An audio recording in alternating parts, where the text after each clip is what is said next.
আমাদের নুব্রা ভ্যালি থেকে ফেরার দিনটা ভীষণ ঘটনাবহুল। সকালে উঠে কাদের ভাইয়ের থেকে শুনলাম যে আজ বন্ধ হওয়ার চান্স প্রবল।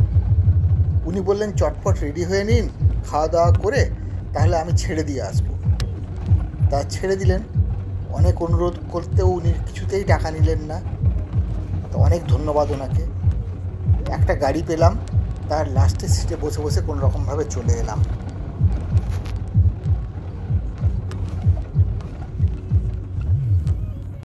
পরশুদিন আমরা দিশকিত থেকে শেয়ার গাড়ি নিয়ে লেতে ফিরে এসেছিলাম। সেদিন আবার লাদাখ জুড়ে ছিল বন্ধ। পোলো গ্রাউন্ডে গাড়ি থেকে নেমে আমরা কাঁধে ব্যাগ নিয়ে হাঁটতে হাঁটতে নিজেদের হোটেলের দিকে ফিরে যাচ্ছি। হঠাৎ রাস্তায় এক কাণ্ড ঘটল। গাড়ির তলায় এক কুকুর বসেছিল, সে বেরিয়ে এসে এক পথচারীকে দিল কামড়ে। সেসব দেখে আমরা তো ভীষণ ভয়ে ভয়ে কোনো রকমে হোটেলে ফিরে এলাম। পরের দিনই আমাদের প্যাংগং বেরিয়ে যাওয়ার কথা। সেই অনুযায়ী আমরা ব্যবস্থা করছি, গোছাচ্ছি যে কিছু জিনিস রেখে যাব, কিছু জিনিস নিয়ে যাব। এমন সময় গাড়ির লোকের কাছ থেকে জানলাম বিকেলবেলা যে কিছু গণ্ডগোলের কারণে পুরো লাদাখ জুড়ে কারফিউ জারি হয়ে গেছে। তো পরের দিন বেরোনো তো অনিশ্চিত হয়ে গেল। একটা দিন তো ওয়েট করতেই হবে। তো আমরা হোটেলে ওয়েট করছিলাম কালকে, কিন্তু মাঝে মাঝে বেরিয়ে হাঁটাহাঁটি করেছি। লেতে সমস্ত বাজার দোকান বন্ধ ছিল, কিন্তু সিকিউরিটির কোনো প্রবলেম ছিল না। তো আজ সকালে আমরা বেরিয়ে গেলাম প্যাংগংয়ের দিকে। যদিও যথেষ্ট সংশয় আছে যে কতটা কি দেখা যাবে, কারণ আজকেও কিন্তু রাস্তায় সমস্ত কিছু বন্ধ।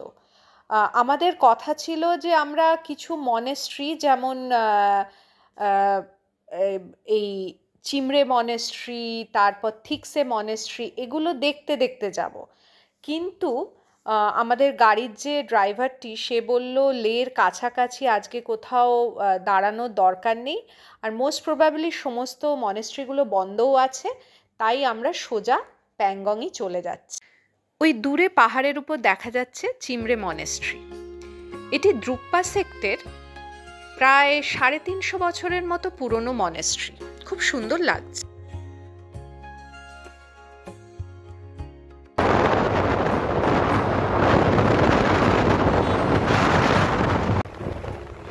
এখন চাংলার পথে উঠছি আমরা।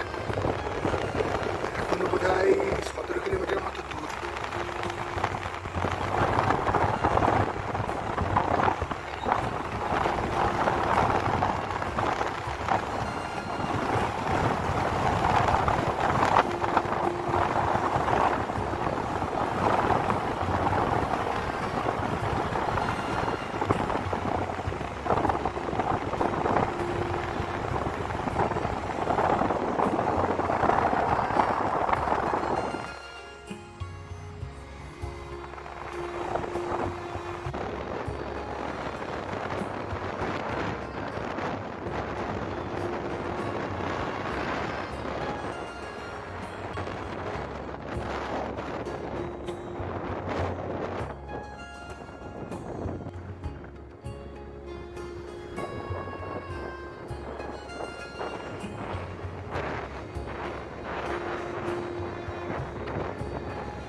চাংলা 5 কিলোমিটার এখান থেকে।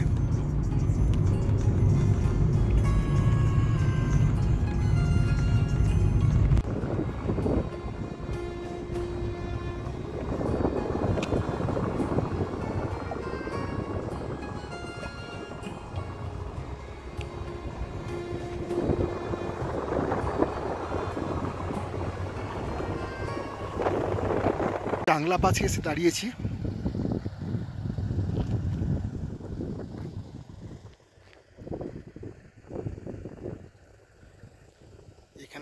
ক্যাফেটেরিয়া রয়েছে।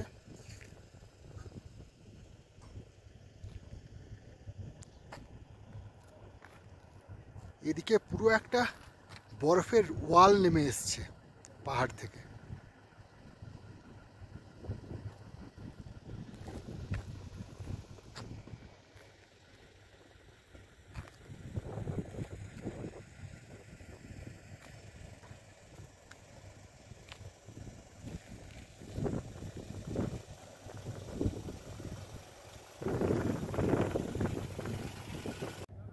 চাংলা পাস হচ্ছে অ্যাপ্রক্সিমেটলি 17,500 ফুট উঁচুতে। এখন সেখানেই দাঁড়িয়ে চমৎকার অভিজ্ঞতা, কোনো রকম কষ্ট হচ্ছে না। তবে এখানে খুব বেশিক্ষণ থাকাটা অ্যাডভাইসেবল নয়, একটু পরে বেরিয়ে যাবো আমরা। ওই মেন পয়েন্টটা থেকে আমি একটু এদিকে এসে দাঁড়িয়েছি, আর এইখানটা হচ্ছে যে পয়েন্টটাতে দাঁড় করে সেটা হচ্ছে ওইখানে সামনে। দুর্দান্ত লাগছে।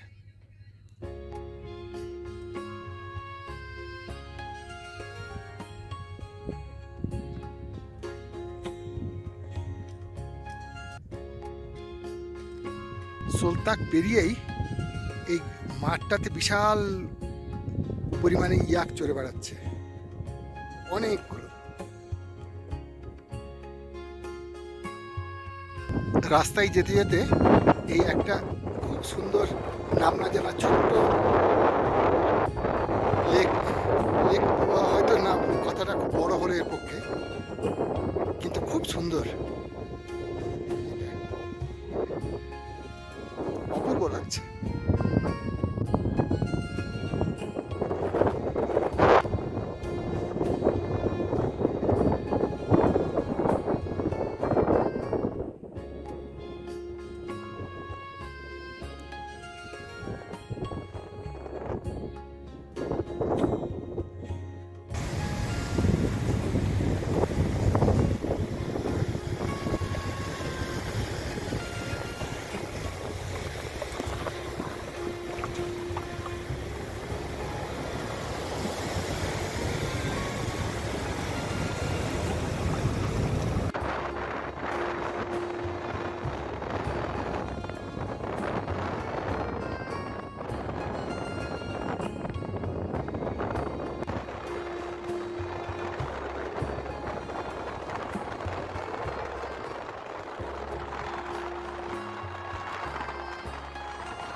অসাধারণ লাগছে এখান থেকে।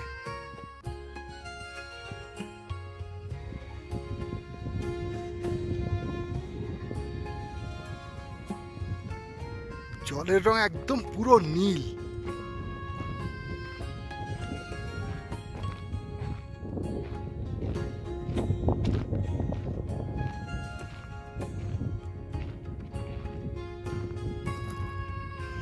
এই সেই প্যাংগং লেক। 3 ইডিয়টস সিনেমায় লাস্ট সিনে করিনা কাপুর যখন স্কুটার চালিয়ে আমির খানের কাছে আসছে এই লেক বরাবর, তখনই এর প্রেমে পড়ে যায় এবং তখন থেকেই ইচ্ছে ছিল কখনো একবার এখানে আসব। তো আজ একে দেখে সত্যিই মন ভরে গেল। যদিও প্যাংগং লেক কিন্তু মিষ্টি জলের লেক নয়। যেটা জানা যায় যে মিলিয়ন্স অফ ইয়ার্স আগে যখন এই হিমালয় তৈরি হচ্ছিল, এখানে তো একটা সমুদ্র ছিল, টেথিস সমুদ্র। সেই হিমালয় তৈরির সময় কিছু কিছু পোর্শন ওই টেথিস সাগরের এই হিমালয়ের মধ্যে ট্র্যাপ হয়ে রয়ে যায় এবং সেই ট্র্যাপড জল যেহেতু সমুদ্রের, তাই জন্যে এই জল হচ্ছে সল্টি। প্যাংগং লেক হচ্ছে এই এত হাই অল্টিটিউডে একটি লবণ জলের লেক। এখন পাড়ে এসে দাঁড়িয়েছি লাঞ্চের পরে। লুকুঙ্গেই আমরা লাঞ্চটা সেরে নিলাম।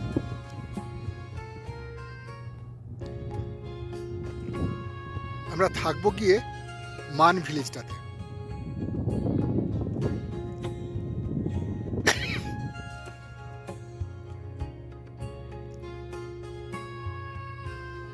প্যাংগংয়ের ধারে এসে দাঁড়িয়েছি এখন। এই যে জল ছুটছি, ওর ঠান্ডা জল, একদম ঝকঝকে ট্রান্সপারেন্ট, তলায় স্বচ্ছ পাথর, আর এই দৃশ্য অনবদ্য।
প্যাংগং লেক একটি বিশাল লম্বা লেক। হিমালয়ের বড় লেকগুলোর মধ্যে এটি একটি। লম্বায় প্রায় 134 কিলোমিটার, যার কিছুটা পোর্শন প্রায় 1/3 পোর্শন হচ্ছে ভারতবর্ষের দিকে আর বাকিটা চীনের দিকে। কিন্তু এটা প্রস্থে খুব একটা বড় নয়, এটা 5 কিলোমিটারের মতো এটার উইথ। আর চারিদিকে তো পাহাড় ঘেরা এবং এটা হাই অল্টিটিউড লেকগুলোর মধ্যে পড়ে।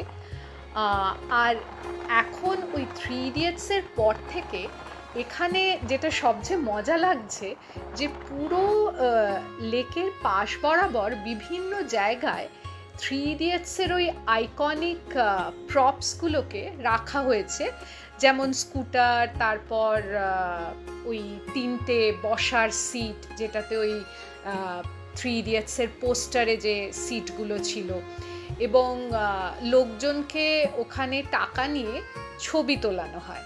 তো অনেকেই দেখছিলাম ওখানে ছবি তুলছেন।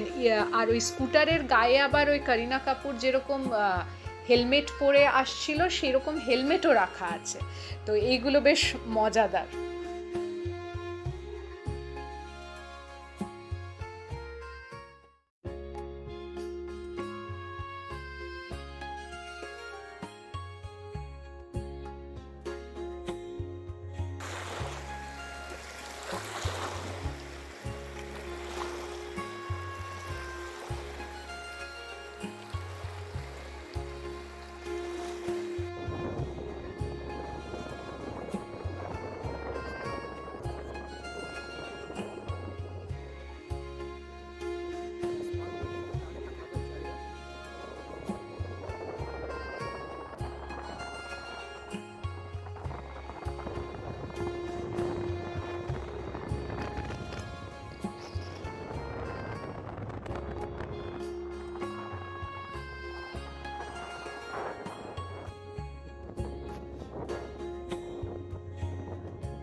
এই মান গ্রামে এসে আমরা পৌঁছলাম। বেশ সুন্দর দেখতে জায়গাটা।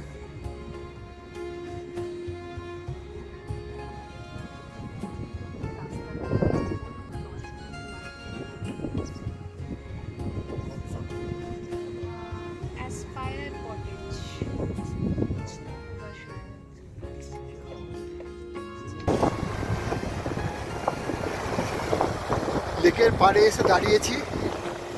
এটা মান গ্রাম। একদম যা ঢেউ উঠছে মনে হচ্ছে যেন সমুদ্রের পাড়ে দাঁড়িয়ে আছি।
সেই জন্য এত বড় বড় ঢেউ উঠছে এখানে।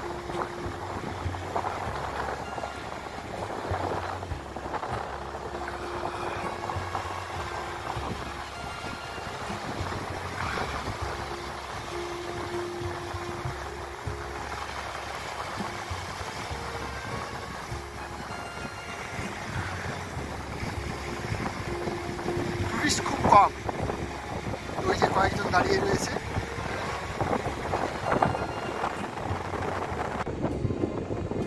সাইডের পাহাড়গুলো আবার বরফে এখন ঢাকা। যত শীত বাড়বে, এখন তো সেপ্টেম্বরের 26 তারিখ, ডিসেম্বর, জানুয়ারি নাগাদ বরফে ঢেকে যাবে। তখন লেকটাও জমে যাবে।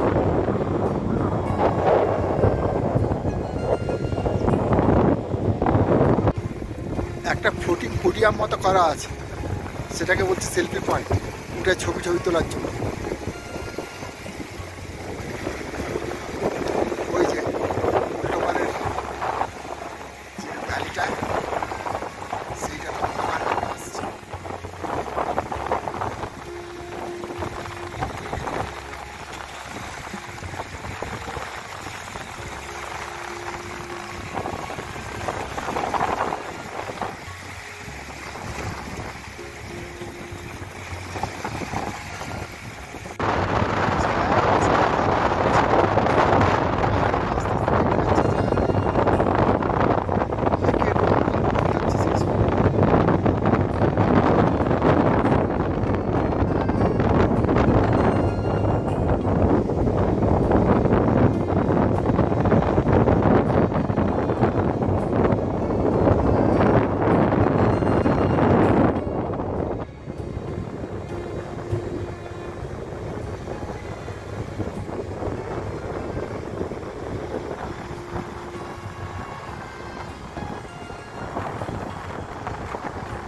ওদিকটা পুরো এখন ছায়াতে ঢেকে গেছে।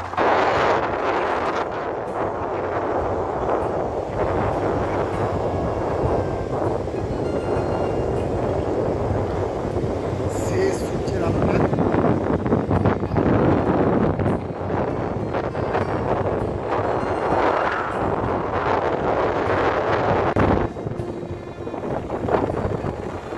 রোদ প্রায় চলে গেছে।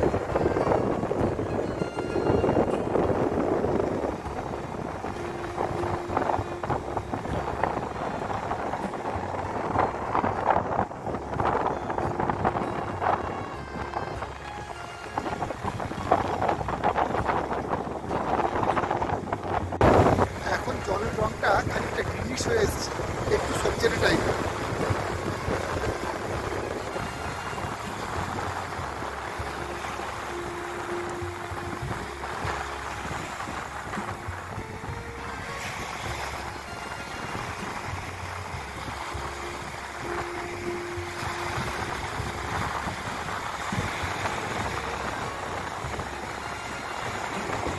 পাথরের মধ্যে এই রকমের ফুটে রয়েছে কিছু কিছু, হঠাৎ করে লক্ষ্য করলাম। এই যে, কি একটু কেটে গেল।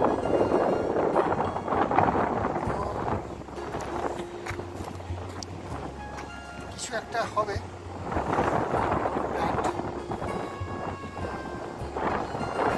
এখানটা তো অনেক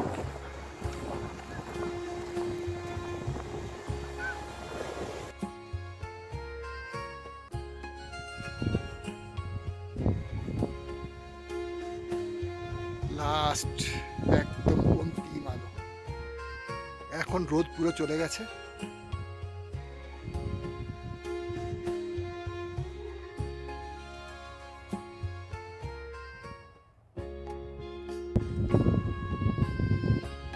প্রথম সূর্যের আলো পড়েছে পাহাড়ের চূড়ায় চূড়ায়।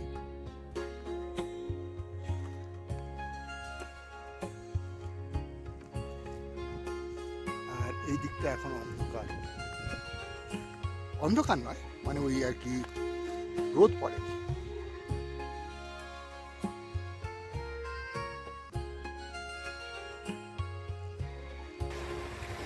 কালকে সন্ধ্যেবেলা যখন এসে দাঁড়িয়েছিলাম, তখন প্রচুর হাওয়া ছিল, আর সেই সঙ্গে বড় বড় ঢেউ। সমুদ্রের মতন অত বড় না হলেও বেশ ভালোই। এখন হাওয়ার তেজ নেই, তাই হালকা মৃদু লয়ে ঢেউগুলো আসছে।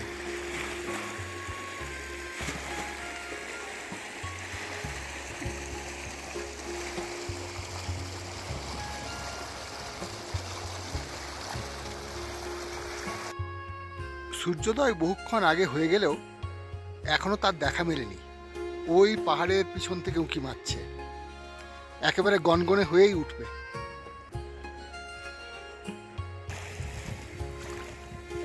ওই দিকের জায়গাটা খানিকটা নিচু, মাঝখানে একটা ছোট্ট পাহাড়, দুদিকে তারপরে পাহাড়ের সাইড চলে গেছে ভিতরের দিকে। ওই জায়গাটা আলো আধারিতে কি অপূর্ব লাগছে। ওই জায়গাটা এমনিতেই খুব অ্যাট্রাক্টিভ। কালকে ওইটার অনেক ছবি তুলেছি, এখন যেন কেমন মায়াবী লাগছে।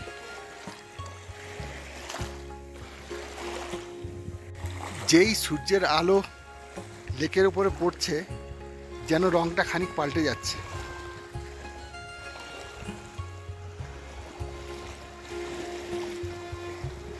ওহ, অপূর্ব। প্রথম সানরে জলের উপরে,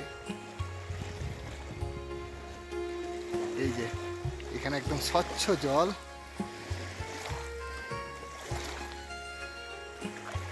জলের উপরে ভাসমান একটা ছোট্ট জেটি, জলের ঢেউয়ে হালকা করে দুলছে। এটাকে বলে সেলফি পয়েন্ট। এখানে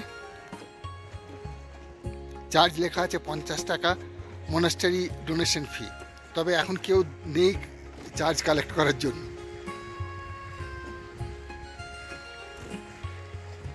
এখান থেকে খুব সুন্দর ভিউ পাওয়া যাচ্ছে, কেননা খানিকটা জলের উপরে ঢুকে গেছে তো।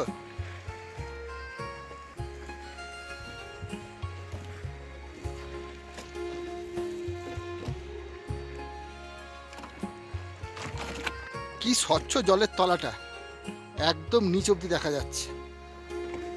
এইখানে আমার মনে হয় 8-10 ফিট হয়তো গভীর হবে, একদম তলা অব্দি দেখা যাচ্ছে, ঝকঝকে।